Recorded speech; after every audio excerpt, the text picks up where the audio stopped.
গল্পকথন by Kallol chapter 2-তে আমাদের আজকের নিবেদন বিভূতিভূষণ মুখোপাধ্যায়ের লেখা নারায়ণী সেনা। সমস্ত দিন সমস্ত রাত গাছের উপর কেটে গেল। সমস্ত দিন বলাটা একটু ভুল, কেননা দুপুর পর্যন্ত আমরা ছিলাম হাতির হাওদার উপর, আমি আর নলিনীবাবু। পূজার ছুটিতে আমরা দুজনে দুদিক থেকে এসেছিলাম আমাদের উভয়ের বন্ধু আনন্দের বাড়ি। নলিনীবাবু কলকাতা থেকে আর আমি এদিক থেকে। আনন্দের পুরো নামটা হচ্ছে আনন্দ কিশোর থাপা। ওরা তরাইয়ের নেপালি জমিদার। ওদের পাঠ্য জীবনের কতকটা কাটে পাটনায় এবং কতকটা কলকাতায়। বরাবরই বাঙালি ঘেঁষা, তাইতে আমার সঙ্গে পরিচয় হয় পাটনায়। আমরা উভয়ই তখন বিএ ক্লাসের ছাত্র।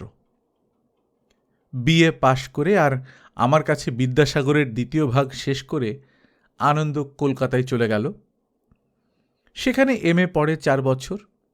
ঘরে লক্ষ্মী বাঁধা, তাই বোধহয় সরস্বতীর উপর ভক্তিটা মরে এসেছিল। কিন্তু এমএ পাশ না করে ও বাড়ি ফিরে গিয়ে আমায় যে চিঠিটা লিখেছিল সেটি একেবারে ঘরোয়া বাংলায়। তাইতেই প্রথম কাঁদুনি গাইলে, একলা পড়ে গেছি, বনবাস, নিশ্চয় আসবি একবার, যত শিগগির পারিস। শিকারের লোভ দেখানো ছিল। আবার ওই একই চিঠিতে প্রাকৃতিক সৌন্দর্যের সঙ্গে বনবাসের শান্ত নিরুদ্বেগ জীবনের উচ্ছ্বসিত গুণগানও ছিল। বিএ ক্লাসেই আমি লুকিয়ে লুকিয়ে লেখক হবার পাঁয়তারা ভাঁজছি, আনন্দকিশোর সেটা জানত। তারপর 1 বছর ধরে এইরকম চিঠি মাঝে মাঝে বরাবর এসেছে, কিন্তু চারদিক দিয়ে প্রলুব্ধ হলেও এতদিন গিয়ে উঠতে পারিনি। আর কখনো যাওয়ার দুর্মতিও যেন না হয়। প্রথমত দূরত্ব এবং পথের দুর্গমতা। রূপনগর নিকটতম স্টেশন থেকে 18 মাইল। রাস্তা নেই বললেই চলে। ভারতের সীমানার মধ্যে মাইল 3 একটা কাঁচা সড়ক, তারপর সীমানার একটা খাল পেরিয়ে তার আদলটা কিছু দূর পর্যন্ত গেছে বটে, কিন্তু সেই কোন যুগে প্রথম তৈরি হবার পর তাতে আর কখনো মাটি পড়েছে বলে মনে হয় না। মাঝে মাঝে পাহাড়ি নদী, অল্প পরিসর কিন্তু অত্যন্ত গভীর আর খরস্রোতা। জঙ্গল পড়ে গোটা 5, তার মধ্যে 2টো অনেক দূর পর্যন্ত বিস্তীর্ণ। রাস্তা ঠিক মাঝখান দিয়ে যায়নি বটে, তবু খানিকটা ভেতরে যাওয়ার পরই গভীর অন্ধকার। কতকটা এই থমথমে অন্ধকারে, কতকটা একটা অজানা আশঙ্কায়। বেরিয়ে আসবার পর মনে হলো যেন পুনর্জন্ম হলো। গ্রাম খুব দূরে দূরে, পাহাড়ের দিকে যতই এগুনো যায় আরও এসেছে কমে, এবং এই যে নিজের মনে গড়ে ওঠা রাস্তা, এটা হয়ে উঠেছে উঁচু নিচু, জায়গায় জায়গায় পাথুরে। আর সেটাকে খণ্ডিত করে যেসব নদী বয়ে গেছে তাদের সংখ্যা গেছে বেড়ে। যানবাহন হাতি। ভারত সীমানা পেরিয়ে খানিকটা পর্যন্ত একটা গরুর গাড়ির ব্যবস্থা ছিল বৈচিত্র্য হিসেবে। হাতির চরম বৈচিত্র্য মনে করে আমরা যাবার সময় স্টেশন থেকে নেমে তাতেই সওয়ারি হই। ভুলটা যখন বোঝা গেল তখন আর গরুর গাড়ির পথ নেই। কতকটা সুবিধা আছে শেষের দিকে। গ্রাম থেকে বেরিয়ে প্রায় মাইল 4 পর্যন্ত থাপা পরিবারের জমিদারির তরফ থেকে আবার একটা রাস্তা করে দেওয়া হয়েছে, বিজুরিয়া বলে একটা নদীর ধার পর্যন্ত। বাড়ির দিকে রাস্তাটা মাইলখানেক পাকাও। এইটুকুতে আনন্দ কিশোরদের মোটরটা যাতায়াত করে। মোটরটা আদৌ এখানে পৌঁছেছিল কি করে সে একটা আলাদা কাহিনী। এই হাড় ভাঙা অভিযানের পর কিন্তু আমরা যে 10টা দিন ওখানে ছিলাম বড় আনন্দেই ছিলাম। রূপনগর জায়গাটা খুব মনোরম। গ্রামের শেষ প্রান্ত থেকেই পাহাড় আরম্ভ হয়ে গেছে, তারপর স্তরে স্তরে উঠে একেবারে শেষ দিকে তুষার মুকুট। সকালে আর বিকেলে একটু নরম হয়ে আসার সঙ্গে সঙ্গে তার উপর যে রক্তাভা পড়ে, তার উপমা হিমালয়ের এদিকে কোথাও আছে বলে মনে হয় না। আনন্দ কিশোরের পিতা জগৎ কিশোর শৌখিন লোক। নিজের গ্রামটুকুও বেশ সাজিয়ে গুছিয়ে পরিষ্কার পরিচ্ছন্ন করে রেখেছেন। শরতের স্বচ্ছ আকাশের নিচে রূপনগরকে একটু দূর থেকে দেখলে মনে হয় নীলাম্বরী পরা কোনো মায়ের কোলে সাজগোজ করা একটি শিশু যেন শুয়ে আছে। এখানে থাকাই আনন্দ, তার উপর নিত্য হুজুগ। আজ শিকার, কাল বিজুরি অভিযান, পরশু পাহাড়ের ওপর গিয়ে পিকনিক। ছোট ছোট শিকার ছাড়া একদিন হাতি নিয়ে, লোক লস্কর নিয়ে একটা বড় শিকারও হয়ে গেল। 2টো চিতাবাঘ, গোটা 5 হরিণ, 2টো বুনো শূকর। এর উল্লাস সামলাতেই 2 দিন গেল কেটে। আহার তো শেষ পর্যন্ত একটা দুশ্চিন্তাই হয়ে দাঁড়িয়েছিল, জল অত ভালো হওয়া সত্ত্বেও। তবু যে কেন বলছি আর যাবার দুর্মতিটা যেন না হয়, তার দ্বিতীয় কারণটা এবার বলি। 7 দিনের প্রোগ্রাম ছিল আমাদের। ওদের অনুরোধ অপরোধে সেটাকে আরেকটু বাড়িয়ে আমরা 10ম দিন সকালে যাত্রা করলাম। বিজুরি নদী পর্যন্ত পরিবারের একরকম সকলেই মিলে আমাদের মোটরে পৌঁছে দিলেন।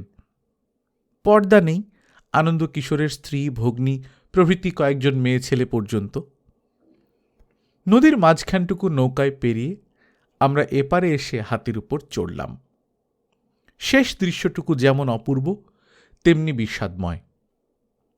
হিমালয়ের তুষার মুকুট, তার নিচেই ঘনারণ্যের নীল রেখা, তারপর খানিকটা সমতল ভূমি।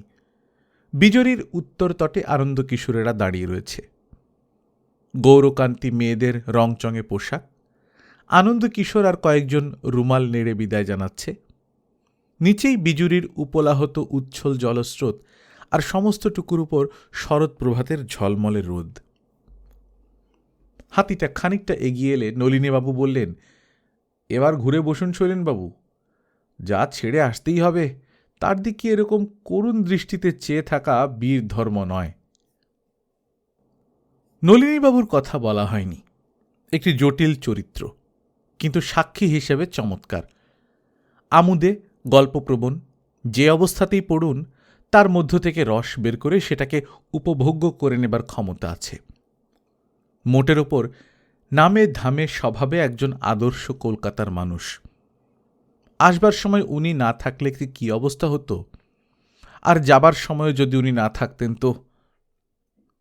কিন্তু সে কথা পরে হচ্ছে। এখানে মাত্র এইটুকু বলে রাখি যে ওর থেকে থেকে ওই বীর ধর্ম কথাটা ব্যবহার করবার বাতিক আছে। একবার রহস্যচ্ছলে প্রশ্ন করতে বললেন, শৈলেনবাবু, ভেতো বাঙালি, এসেছি এমন দেশে যেখানে সবার কোমরেই একটা খুরপি ঝুলছে। এখানে জিভের ডগায় অন্তত একটা ধারালো কথাও না থাকলে মানাবে কেন? বললাম, কিন্তু আনন্দ তো আমাদের স্বরূপ চেনে। উত্তর করলেন, জিজ্ঞাসা করেছিল এই নতুন মুদ্রাদোষের কথা। বললাম, খেটে অভ্যেস করেছি, নইলে তোর মান থাকবে কেন? আরও কীর্তি আছে নলিনীবাবুর, কিন্তু সে কথাও যথাস্থানে। সকালের দিকটা আমাদের বেশ কাটল। স্নানাদি সেরে বেশ ভালোভাবে জলযোগ করে বেরোনো গিয়েছিল। হাওদার ওপর দুলতে দুলতে, গল্প করতে করতে, সিগারেট পোড়াতে পোড়াতে আর নস্যি নিতে নিতে আমরা দুপুর পর্যন্ত গ্রাম থেকে প্রায় মাইল 12 দূরে রামফেরি জঙ্গলের ধারে এসে পড়লাম। খিদে পেয়েছে, খাবার সময়ও হয়েছে। তা ভিন্ন জায়গাটা এমন অপরূপ যে এইখানে বসে হিমালয় তরাইয়ের শেষ নিদর্শন হিসেবে এটাকে মনে গেঁথে নেবার ইচ্ছাটাও প্রবল হয়ে উঠল। আমাদের ডান দিকে উঁচু নিচু জমির ওপর নিবিড় শালবন। সেটা যেখানে পাতলা আর শুরু হয়ে এসেছে, সেইখান দিয়ে আমাদের রাস্তাটা। আমাদের বাঁ দিকে একটা ছোট পাহাড়। সমস্ত জায়গাটা ঢেউয়ে ঢেউয়ে দুলে এসে যেন এই শেষ ঢেউয়ে থেমে গেছে। এরপরেই তরাইয়ের সমতল। উঁচু জমিতে রয়েছি বলে কতদূর পর্যন্ত যে দেখা যায় তার হিসাব নেই। সমস্ত জায়গাটিকে প্রাণবন্ত করে রেখেছে একটি ছোট নদী। জায়গাটা উঁচু নিচু বলে মাঝে মাঝে তার স্রোত গেছে আটকে, জল হয়েছে জমা। তারপর সেই সঞ্চিত জলের চাপেই সেটা তোড়ে বেরিয়ে এসেছে। চারদিকে ঝরঝর ঝরঝর শব্দ। একটি নদী ঝর্নার মালা গেঁথে চলেছে। একটি নৃত্যচপল মেয়েরই পায়ের নুপুর, হাতে তালি, কণ্ঠের সঙ্গীত। মাহুত করণ বাহাদুরকে বললাম, হাতিটাকে পাহাড়ের গোড়ায় নিয়ে চলো, ওই গাছতলাটায় নেমে আমরা আহারটা সেরে নেব।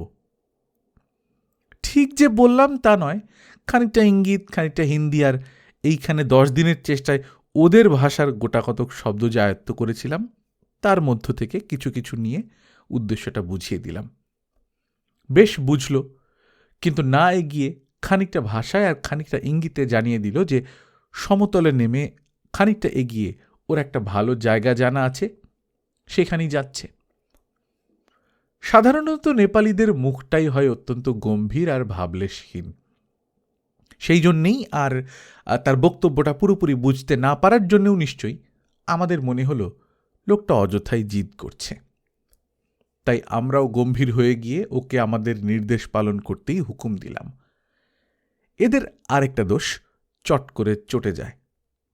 আর কিছু বললে না, হাতির মুখ ঘুরিয়ে গাছটার দিকে চালিয়ে দিলে। তারপর যখন বেশ কাছাকাছি এসেছি, এই 50 মধ্যে হঠাৎ দাঁড় করিয়ে জানালে যে জায়গাটায় বাঘের ভয় আছে। বনের শেষে এই ঝর্ণা, প্রায়ই ওরা জল খেতে এখানে আসে। আমাদের মুখ শুকিয়ে গেল। ঠিক এইভাবে সংকটের সামনে এসে ফেলে কথাটা প্রকাশ করবার জন্যে লোকটার উপর একটু বিরক্ত হলাম। কিন্তু ঠিক এই ধরনের লোককে আর চটানো বিবেচনার কাজ হবে না বুঝে আমরা পরস্পরের মুখ চাওয়াচাওয়ি করতে লাগলাম। নলিনীবাবু বললেন, শাস্ত্রের ভালো ব্যবস্থা আছে শৈলেনবাবু, য পলায়তি স জীবতি। কিন্তু এই হতভাগা আমাদের পরীক্ষা করছে, তাই সেদিন একটা বাঘ মারবার যশটা আমি নিয়েছিলাম। মারি আর নাই মারি, তাই ভাবছি কি করে অর্ডারলি রিট্রিট করা যায় যাতে বীর ধর্ম রক্ষা হয়। সাহসী বলে আমারই যে খুব সুনাম আছে এমন নয়, তবে ভরা মধ্যাহ্ন, জঙ্গল প্রায় নেই বললেই চলে, এমনি কেমন ভয় আসে না। তার উপর একটা ভালো বন্দুক রয়েছে শৈলেনবাবুর হাতে। আমি একটু ভেবে নিয়ে উত্তর করলাম, এক কাজ করা যাক না, মাঝামাঝি গাছতলাটাতেই যাই, তারপর হাতির পিঠ থেকে না নেমেই খাওয়া দাওয়া সেরে নিলেই হবে।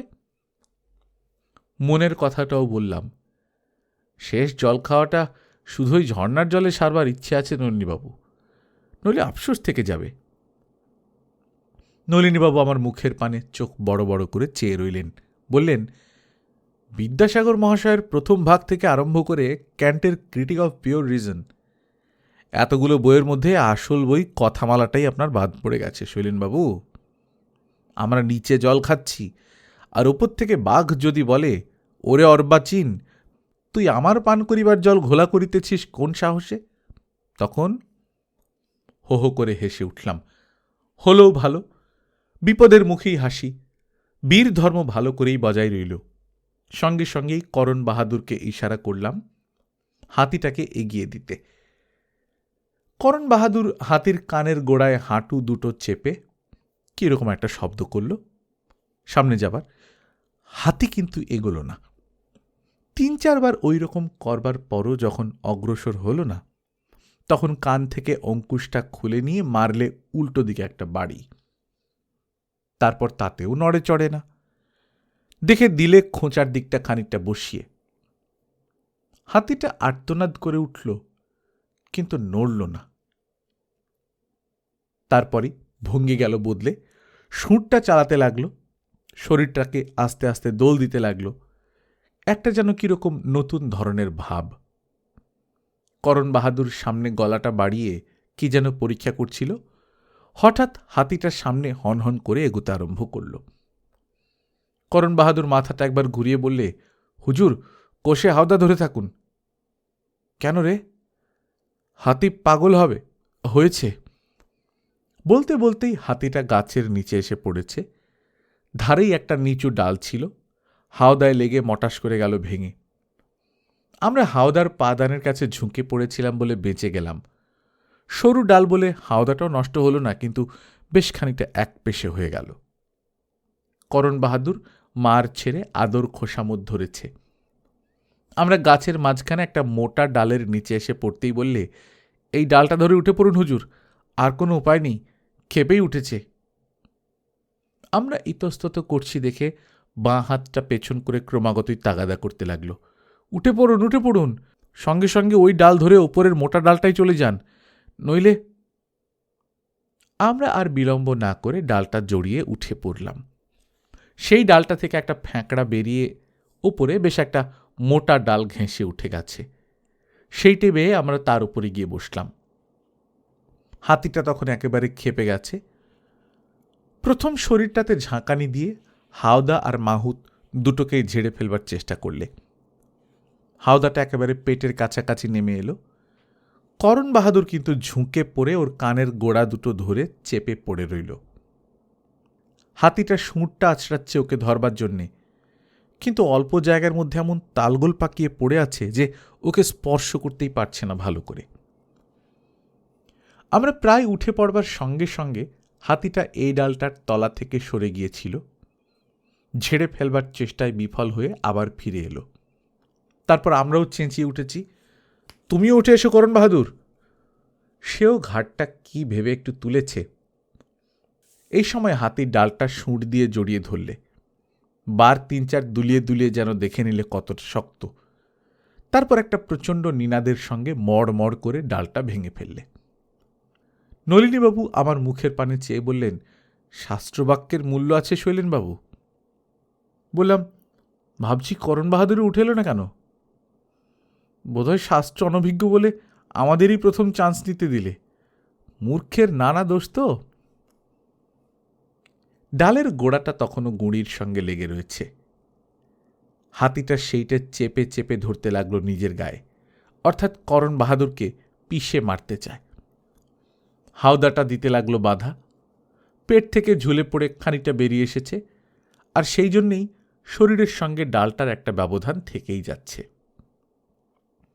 শেষ পর্যন্ত কি হতো বলা যায় না, কিন্তু কতকটা এইরকম টানাটানিতে এবং কতকটা নিজের ভারে ডালটা একসময় আলাদা হয়ে গিয়ে মাটিতে নেমে পড়ল। হাতিটা আবার দুলিয়ে দুলিয়ে তুলে দেখে নিল সদ্ব্যবহার করা যায় কিনা। তারপর আবার একটা চিৎকার করে হন হন করে গাছের তলা ছেড়ে বেরিয়ে পড়ল। করণ বাহাদুর একবার ঘাড়টা একটু বেঁকিয়ে কি বললে আনছি ইঞ্চি দিয়ে। বেশ বুঝলাম, বলছে ভয় করো না, আছি। নলিনীবাবুরও পরিহাস প্রিয়তা বন্ধ হয়ে গেছে। বললেন, এত ভয়ের মধ্যে লোকটা এখনো শুধু আমাদের ভয়ের কথাই ভাবছে মশাই। কি কাণ্ড! কি ধাতু দিয়ে তৈরি এরা? হাতিটা বাড়ির দিকেও নয়, স্টেশনের দিকেও নয়, রাস্তা একেবারে ছেড়ে পাহাড়ের গা বেয়ে নিচের সমতলের দিকে এগিয়ে চলল। শেষ যা দেখলাম, একখানি প্রায় মন খানেকের পাথরের চাঁই তুলে নিয়ে পেছন ঘেঁষে ছুঁড়ে মারলে। পাথরটা করণ বাহাদুরের হাত কয়েক দূর দিয়ে বেরিয়ে গিয়ে হাওদাখানিকে চুরমার করে দিলে। এরপর গোটা 2 আওয়াজ ছাড়া হাতির আর কিছু পাওয়া গেল না।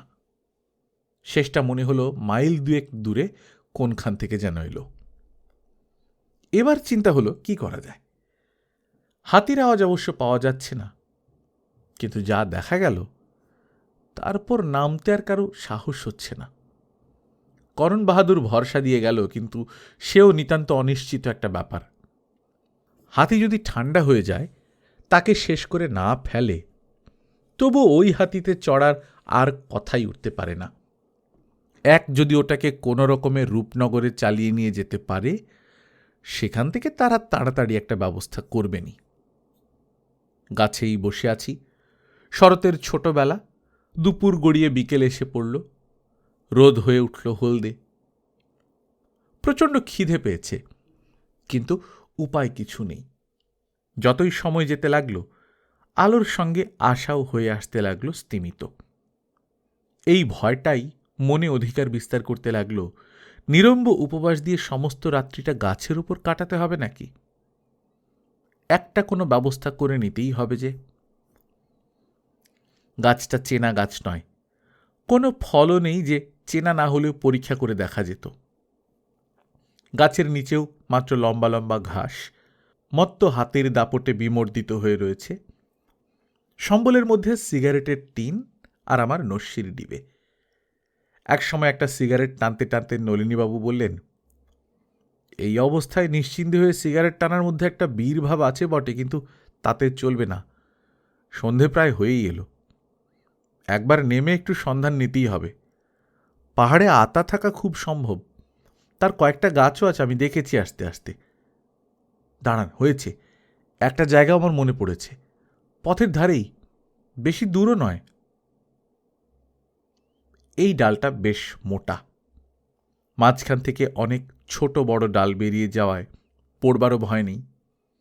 নলিনীবাবু একটা ডাল ধরে উঠে পড়তে যাচ্ছিলেন, হঠাৎ নিচের দিকে দৃষ্টি পড়তেই একরকম চেঁচিয়ে উঠলেন, শৈলেনবাবু, জোর বরাত! উদ্যোগীন পুরুষ সিংহম কি যে বলে, ওই দেখুন। ওর তর্জনী অনুসরণ করে দেখি অস্তপ্রায় সূর্যের রাঙা আলো পড়ে ঘাসের ভেতর কি একটা চিকচিক করছে। একটু লক্ষ্য করলেই বুঝতে পারলাম আমাদের টিফিন ক্যারিয়ারটা। তার একটু দূরেই আর একটা কি চিকচিক করে উঠল। ঠাহর করতে বোঝা গেল আমাদের বন্দুকটা। হাওদা কাত হতেই দুটো নিশ্চয়ই পড়ে গিয়েছিল নিচে। আমি নলিনীবাবুকে ধরে ফেললাম, বললাম, আপনি কলকাতার মানুষ, মনুমেন্ট হলে আপত্তি করতাম না, কিন্তু গাছে ওঠানামা করাটা আমারই এলাকার মধ্যে পড়ে। বসুন আপনি। একটু অনুযোগের দৃষ্টিতে চাইলেন নলিনীবাবু, বললেন, আমি দেখলাম আর আপনি আত্মসাৎ করবেন। তারপর আমার কলকাতা আর আপনার বিহারের পেট, এই ছুতোয় বড় ভাগটা দখল করবেন। এ বীর ধর্ম হয় না শৈলেনবাবু। ডালপালার মধ্যে দিয়ে গুঁড়ি পর্যন্ত বেশ গেলেন নলিনীবাবু।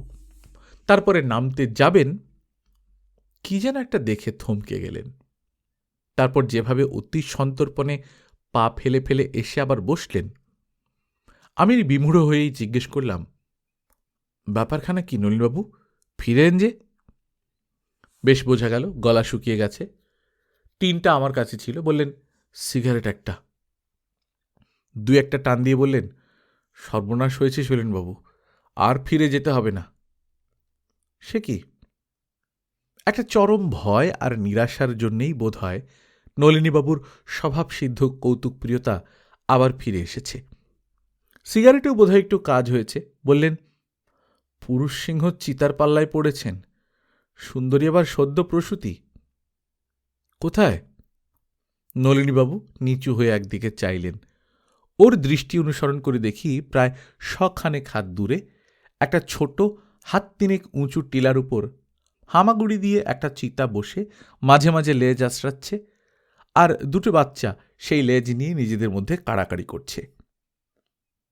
অস্তমিত সূর্যের আভায় একটা দুর্লভ দৃশ্য, কিন্তু সে দেখবার আর সময় নেই। আমরা যে ডালটা ধরে উঠেছিলাম, এই বড় ডালে, সেটি তাড়াতাড়ি ধরে নিচের ডালে নেমেই কোমরের র্যাপার খুলে ডালে বাঁধতে আরম্ভ করলাম। নলিনীবাবু প্রশ্ন করলেন, ব্যাপারখানা কি, অভ্যর্থনায় যাচ্ছেন? বললাম, আপনিও নেমে আসুন তাড়াতাড়ি এই ডালে। গেরোটা চেপে ধরুন, নেমে বন্দুকটা নিয়ে আসি, অত ঘুরে যাওয়ার সময় নেই। উনি আসতে আসতেই আমি র্যাপার ধরে পাটা নামিয়ে দিয়েছি, কিন্তু আর এগোনো গেল না। এখান থেকে দৃষ্টির আর কোনো প্রতিবন্ধক নেই। মনে হয় হাতির ব্যাপার থেকেই চিতাটার বোধহয় এই জায়গাটির উপর লক্ষ্য ছিল। র্যাপারটা ঝুলে পড়তেই বোধহয় একটু সতর্ক হয়ে পড়েছিল। আমার পা নামতে আস্তে আস্তে উঠে পড়ল। তারপরই হনুমানের মতো আগে পিছে দুলে দুলে অগ্রসর হল। আমি যে ওপরের ডালটা পর্যন্ত পৌঁছতে পারলাম, তার কারণ নিশ্চয়ই বাচ্চারা পিছু ডেকে দিয়ে থাকবে। একটু পরেই শাবক দুটিকে সঙ্গে করে আধছোটা হয়েই এসে ঘাড় তুলে একটা আওয়াজ করলে। নলিনীবাবুর চরিত্র দেখে বিস্মিতই হয়ে গেলাম। সম্মুখ বিপদের মধ্যে ওর কৌতুকপ্রিয়তাটুকু যেন আরো ফুটে বেরিয়েছে। বোধহয় এইটে বজায় রেখে উনি চিন্তার পথটা রাখছেন পরিষ্কার। বললেন, শৈলেনবাবু, মশাই, সামান্য একটা চিতাবাঘিনীর ভয়ে হাত পা আলগা হয়ে পড়ে থাকা বীরধর্ম হবে না। তার চেয়ে একটা ডালের সঙ্গে নিজেদের বেঁধে রাখি আসুন র্যাপার দিয়ে। বললাম, চিতা তো কিন্তু গাছে ওঠে।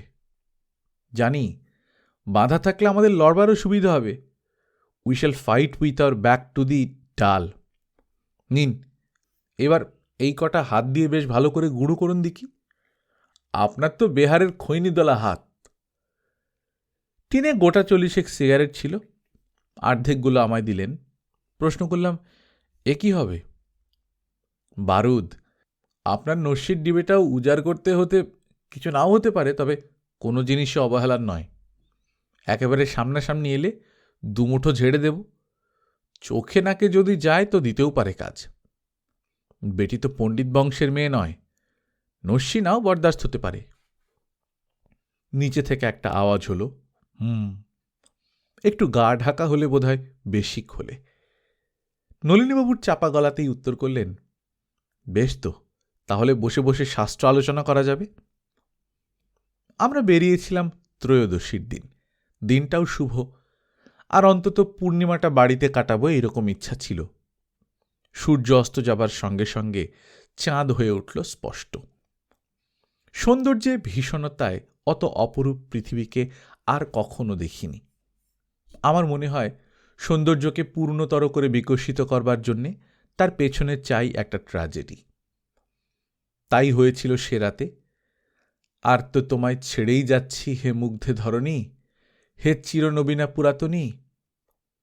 না, এই কথাটা বোধহয় একটু বেশি রকম ভাবালু হয়ে পড়ল। আমরা যে এত নিবিড়ভাবে সেদিন সৌন্দর্য উপভোগ করতে পেরেছিলাম তার আরও একটা কারণ ছিল। যতই রাত এগোতে লাগল ততই বুঝতে পারলাম বাঘিনীর গাছে উঠবার কোনো অভিসন্ধি নেই। আশ্চর্যই বোধ হতে লাগল, প্যান্থারই হোক লেপার্ডই হোক, গাছে ওঠা চিতাবাঘের রপ্ত, কিন্তু সেদিকে আমাদের নৈশ অতিথির কোনো রকম তাগিদ নেই। একবার শুধু গোড়ার দিকে গুঁড়ির কাছে একে ঘাড় উঁচু নিচু করে যেন তদারক করে গেল, তারপর আর কিছু নয়। ঠিক বুঝতে পারা যাচ্ছে না, হতে পারে উপরে যখন শত্রুই রয়েছে বাচ্চাগুলোকে একা ফেলে রেখে যেতে চায় না। এও হতে পারে যে মানুষ শত্রুরই অভিজ্ঞতা আছে, কিংবা এও হতে পারে শিকার তো মুঠোর মধ্যেই, কিসের তাড়া এত, অবরোধের দ্বারা শত্রুকে করতলগত করা যাক না। জ্যোৎস্নায় ফিনিক ফুটছে, আমাদের সামনে গভীর অরণ্য, ওদিকে বিস্তীর্ণ সমতল, মাঝখানে আমাদের এই কতকটা পাতলা পাহাড় বন। আমাদের গাছটা খুব পুরনো, কিন্তু খুব ঘন ডালপালার নয়। দিকচক্রবাল পর্যন্ত সমস্তটুকুই আমাদের দৃষ্টির সামনে ঝলমল করছে। রাত্রের প্রথম অংশটা ছিল স্তব্ধ, তারপর যতই গভীর হতে লাগল ততই এদিকে ওদিকে এক একটা যে আওয়াজ উঠতে লাগল তা যেমন অদ্ভুত তেমনি ভয়ঙ্কর। আমাদের পায়ের নিচে আমাদের মৃত্যু সুনিশ্চিত, বেশ জানি। একটু যে অনিশ্চয়তার কথা ভাবছি সেটা একটা সান্ত্বনা মাত্র। যতক্ষণ শ্বাস ততক্ষণ আশ হতো। নলিনীবাবু বললেন, শৈলেনবাবু, বাঘিনী তো, নোলা আছে, আর আমাদের জ্যোৎস্নায় জ্বালিয়ে নিয়ে তারপর খাবে। একসময় ডিএল রায়ের সেই গানটাও ধরলেন, আজি এমন চাঁদের আলো, মরি যদি সেও ভালো, বেশ উন্মুক্ত গলাতেই। নিচে থেকে মাঝে মাঝে বাঘিনী হুম হুম করে সায় দিয়ে যাচ্ছে। অদ্ভুত সঙ্গত। একসময় ভাবের ঘোরে বলে উঠলেন, শৈলেনবাবু, মরবার আগে ভগবানের কাছে শেষ প্রার্থনা জানিয়ে যাই আর যেন মানুষ হয়ে জন্মাতে না হয়। বড় কুৎসিত আমরা। চেয়ে দেখুন নিচে, কি অদ্ভুত সুন্দর। ভাবছি, মানুষ আমরা জামা কাপড় ফাঁকিবাজির সৌন্দর্য নিয়েই লোপাটি হয়ে ওদেরই জায়গা ছেড়ে দিই না কেন এবার? বুদ্ধির যুগের বোকামিটাও তো দেখা হলো অনেক, এবার একটা সৌন্দর্যের যুগই আসুক না। ভোর হল, আমরা মানুষের জগতে ফিরে এলাম। আবার একটা অদ্ভুত ধরনের আশা, বাঁচতে হবে, উপায় বের করো। আদি যুগ থেকে যে বিবস্মান মানুষকে এসেছেন বাঁচিয়ে, বেদ সঙ্গীতে নিয়ে এসেছেন পূজা, তাকে যুক্ত করে অভিনন্দন করলাম। হে দেব, যাচ্ছি, তবু মানুষের হয়ে তোমায় যে শেষ কৃতজ্ঞতা জানিয়ে যাবার অবসর পেলাম, এও তো পরম সান্ত্বনা। আজও বাঁচালেন, দিবালোকে রহস্যটা প্রকাশ পেল। সকাল হতেই বাঘিনীর চেহারা গেল বদলে। এ কিরকম কথা? সমস্ত রাত ছাঁপও নিয়ে উপসী হয়ে বসে আছি, কিনা স্রেফ গান গেয়ে রাত কাটিয়ে দিলে? লেজ আঁচড়াতে লাগল, আর উপরে চেয়ে চেয়ে হুঙ্কার। তারপরেই ছুটে গিয়ে তরতর করে গুঁড়ি বেয়ে খানিকটা উঠে গেল। তারপর কিন্তু সেখান থেকে এক লাফে নেমে পড়ে মাটিতে মুখ রগড়ে থাবা দিয়ে মুখ আঁচড়ে আবার বাচ্চাদের মধ্যে বসে বসে হাঁপাতে লাগল। আমাদের অবস্থা সহজেই অনুমেয়, দুজনেই কাঠ হয়ে বসে আছি। বার চারেক এরকম হয়ে গেলে নলিনীবাবু উঠলেন। আমি বাধা দেবার চেষ্টা করলাম, কিন্তু শুনলেন না। বললেন, এ বীর ধর্ম নয় শৈলেনবাবু। সুন্দরী আসতে পারছেন না, দেখতে হয়তো সিংহদ্বারে কি বাধা পাচ্ছেন। টের পেলাম আন্দাজটা করে নিয়েছিলেন বলেই এত সাহস। নিষ্কম্প পদে প্রায় ডালের গোড়ার কাছাকাছি পর্যন্ত এগিয়ে গেলেন। তারপর খানিকক্ষণ ধরে দেখে চিৎকার করে উঠলেন একরকম, শৈলেনবাবু, নারায়ণী সেনা, শিগগির দেখে যান, ভয় নেই। বাঘিনীটাও খানিকটা এগিয়ে এলো, কিন্তু তারপর আর কেন এলো না বলতে পারি না।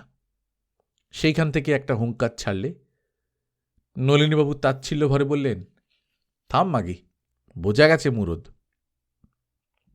এমন কিছুই নয়, কাঠ পিঁপড়ে, কিন্তু এত যে সমস্ত গুঁড়িটি যেন হলদে করে রেখেছে। একটা চাপ, আস্তে আস্তে উপরেও যাচ্ছে, নিচেও আসছে, কিন্তু প্রয়োজন হলে যে কত ক্ষিপ্র তাও দেখে নিলেন নলিনীবাবু। পকেট থেকে রুমালটা দিলে সেই চাপের গায়ে ছুঁড়ে কে যেন লুফে নিলে রুমালটা। মিনিট খানেকের মধ্যে সেটা একটা হলুদের স্তূপ হয়ে গেল। নলিনীবাবু বললেন, আর ভয় নেই, এইবার শুধু যুদ্ধটা আরম্ভ করে দেয়া। বিস্মিতই হয়ে গেছি। প্রশ্ন করলাম, সেনারা তো আমাদের দিকেও আসতে পারে, আসেনি কেন? নলিনীবাবু বললেন, ঠিক বলতে পারছি না, মনে হয় মাঝের গুঁড়িটার উপরই কোনো বড় গোছের ভোজ পেয়েছে। আমাদের সন্ধান পায়নি এখনো, এটাও ঠিক। যাক, তাড়াতাড়ি লড়াইটা আরম্ভ করে দেয়া যাক। খুব কিন্তু তরস্থ হতে হবে, আর খুব সাবধান। একটা লম্বা ডাল ভেঙে তার মাথাটা পিঁপড়ের চাপের উপর ধরলেন। মিনিট দুয়েকের মধ্যেই সামনের পাতার অংশটা হলদে হয়ে গেল। নলিনীবাবু গোড়াটা আমায় ধরিয়ে দিয়ে বললেন, আলগোছে ধরে নিয়ে শিগগির বেটির সামনে ফেলে চলে আসুন।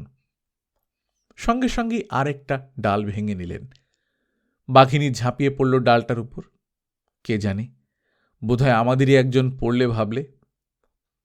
অবস্থা বুঝতে না বুঝতেই একেবারে গোটা 4 ডাল তার ঘাড়ে পিঠে গিয়ে পড়ল ঝপঝপ করে। তারপরই সে কি আছড়ানিয়া চিৎকার, গাছের গোড়াটা যেন চষে ফেললে। তারপর উঠে আর বাচ্চাদের দিকে নজর না দিয়ে সোজা দৌড়, ঝর্ণা ডিঙিয়ে পাহাড় ডিঙিয়ে সমতলের দিকে। তারপর ভুলটা বুঝতে পেরে ঘুরেই সোজা শালবন। আর দেরি করা নয়, বন্দুকটি আগে হাত করা দরকার। ডালে আলোয়ান বেঁধে আমরা নেবে এলাম। খুলে আনবার উপায় পরে ভাবা যাবে। বাচ্চা দুটো কিরকম হক চকিয়ে গেছে। মায়ের অবস্থা দেখে ওদিকে এগোয়নি। একটাকে তুলে নিয়ে নলিনীবাবু বললেন, গেরো দেখুন না, এখন ওর ছেলে মেয়ে মানুষ করো তোমরা বসে বসে। গল্পকথন বাই কল্লোল চ্যাপ্টারটিতে শুনছিলেন বিভূতিভূষণ মুখোপাধ্যায়ের লেখা নারায়ণী সেনা। আমরা নিয়মিত গল্প পাঠ করে শোনাচ্ছি। আপনারা যারা প্রথমবারের মতো শুনছেন, কাইন্ডলি সাবস্ক্রাইব করে নেবেন। গল্প পাঠ ভালো লাগলে বন্ধুদের সঙ্গে শেয়ার করবেন। নিজে ভালো থাকবেন, আশপাশের লোকজনকে ভালো রাখবেন। টাটা।